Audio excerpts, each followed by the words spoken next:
So this is the new GoDown Arts Centre in Nairobi, Kenya. It was a winner of future projects in the culture category, and the architecture firm is called White Arkitekter. And if they do turn up, I shall hand over. Yeah. Graciously. Okay, so I won't make any comments. It would be inappropriate, and I don't know what the mix-up is, but I'll go through them sort of fairly slowly, and actually what I'll do is I'll go through them fairly slowly so that you can make comments at the end. How's that?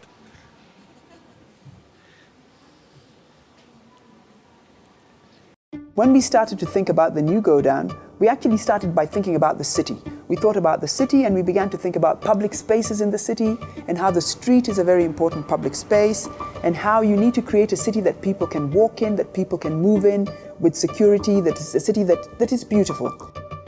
We need people to participate in the same way that they were participating by contributing ideas about the design, how it would work, how they would use it. We now need to participate in realizing it and building it. This project is so much about realizing dreams. It's about pushing those dreams into reality to really make them happen. Our role has been to listen closely to different users, to stakeholders, and also to understand the transforming context in the industrial area. After listening, we started visualizing this, organizing the complex project and shape it into visions, images of a possible future. Collaborating with White from an international perspective has been great because what has been brought in from White is a perspective that looks at architecture and urbanism not just from an aesthetic point of view, but from a sociological point of view, from an anthropological point of view, which essentially is acknowledging culture's effects on architecture. Architecture needs to be anchored in its context. It's about the identity of the place, and that has to do with geography and it has to do with culture. We have based the project concept on an indigenous African village. It has a unique fractal organization, meaning a shape that exists on different scale. The city block, divided into smaller courtyards, leading up to smaller indoor and outdoor spaces. Now, I think the GoDown Arts Centre will be the first of a large arts and culture community and centre. Our ambition has been and is primarily to contribute with our engagement, our experience of creating a welcoming and vibrant meeting place in the city, open to everyone. I want the GoDown Arts Centre both to be part of the history of Nairobi and a major icon in itself in terms of its iconography and in terms of its location. So we're hoping to see visitors coming from outside of the capital and even internationally visiting the new GoDown. But we're also seeing the GoDown as very much a part of Nairobi community. Just continue through the slides, unless that's the end of it. Actually, I think that might have been another video. Let me just... No, it wasn't.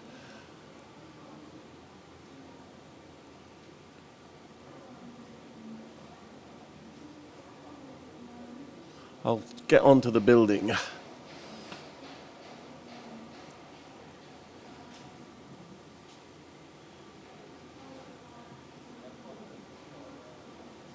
Well, I'm at 16 of 19.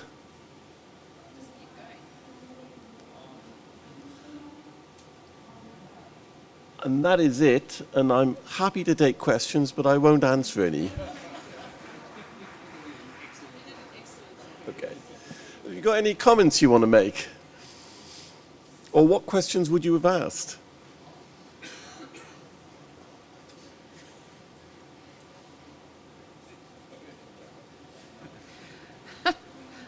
It's very strange without the architects here, but they spoke about the building being like an African village, and there's nothing about this building that is like an African village. So I think that would be my very first question, because I was excited about this African village.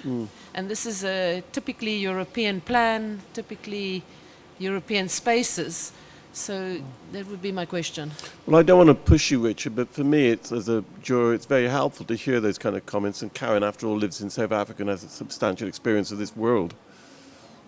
Actually, maybe can answer a bit of it, just because I've read the book I think that I saw they were referring to, which is called African Fractals. So I think they're in that book they describe how the villages are built up from like self-similar scaled elements that go from like the small enclosure or cooking pot all the way up to the chief's house. So I think there's some more abstract concept, I guess, in there about the fractal nature of African construction, which they have translated into an expression.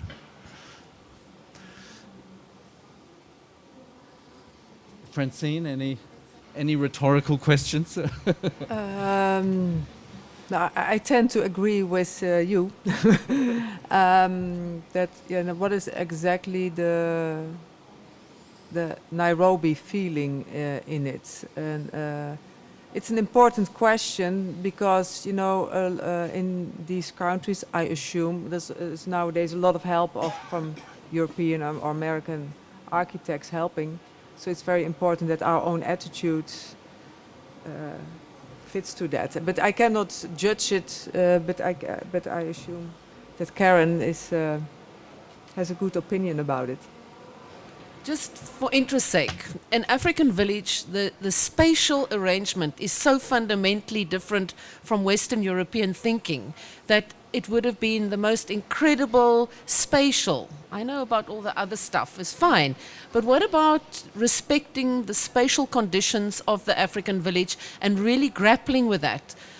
Because our architectural education is Western European, we always land up producing the same old, same old. What are the key things of with your experience of African villages, what are the key components, if you think of Kevin Lynch and nodes and links, what are the key components that you would seek to find here? I think there's always the in-between. Everything happens in the in-between, and the Baghdad is maybe a very good example of the kind of thing that is transforming a space that is historical into a contemporary space. And I think for me that would be the most interesting, is how do they analyze the Kenyan villages and what are the spatial things you can extract and then turn that into contemporary. I remember from my travels through, because I've worked extensively in West Africa, the outdoor living, the veranda, the fact that the very social community because of the climate permitting.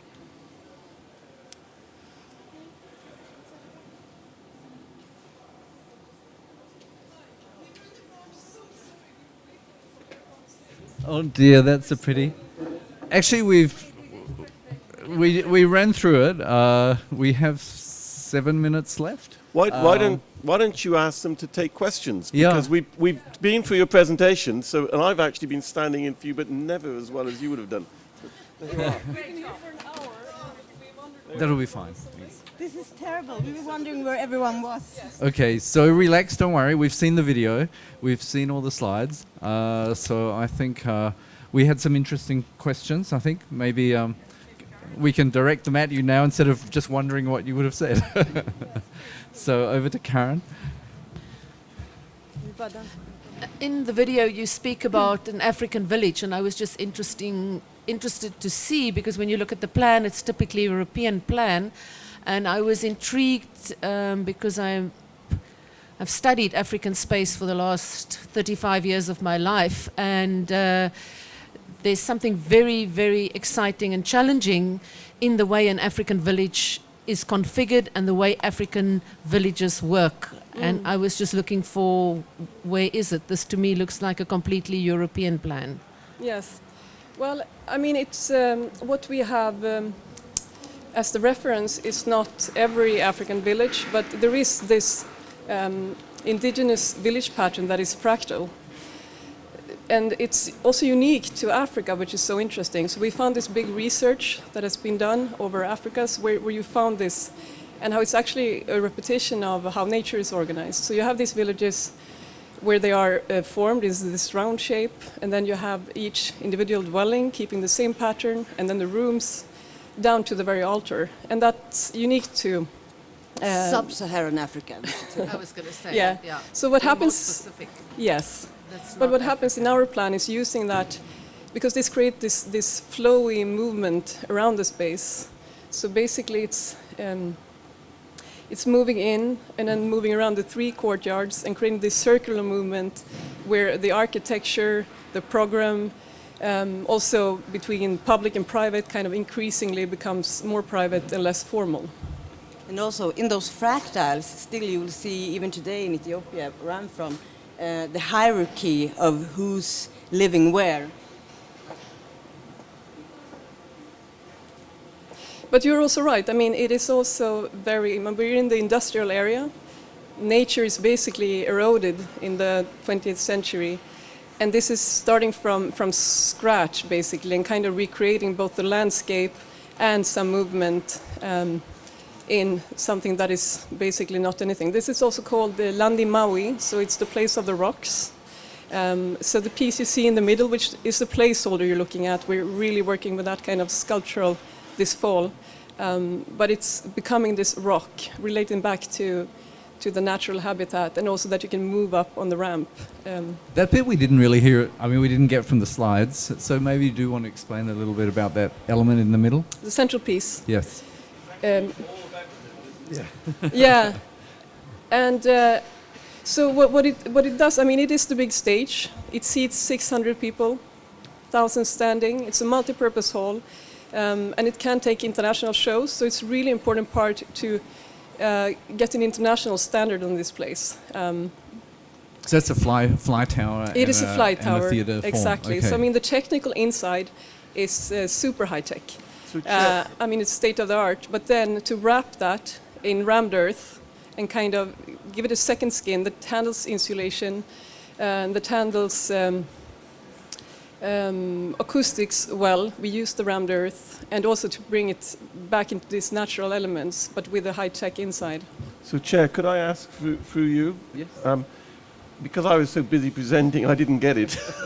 Is it existing buildings around the perimeter and you put the new middle in?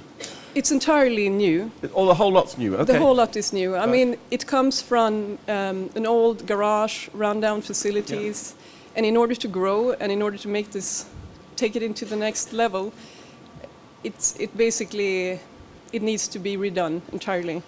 But it also needs to relate to an industrial. I mean, it's a very strict grid, and you see the cut-off corner. That's according to the parameters we have to work with.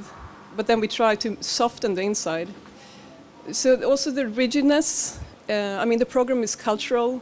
I think we have 25 different activities. We have dance, we have theater, we have library, museum, school classes, offices, and so on. Karen, I'm sure, is going to start probing what happens outside the building in terms of program in the spaces around the middle.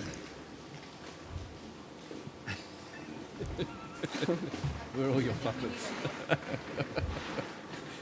I think this is very complex and we need a lot of time, and I think that we don't have that time right now.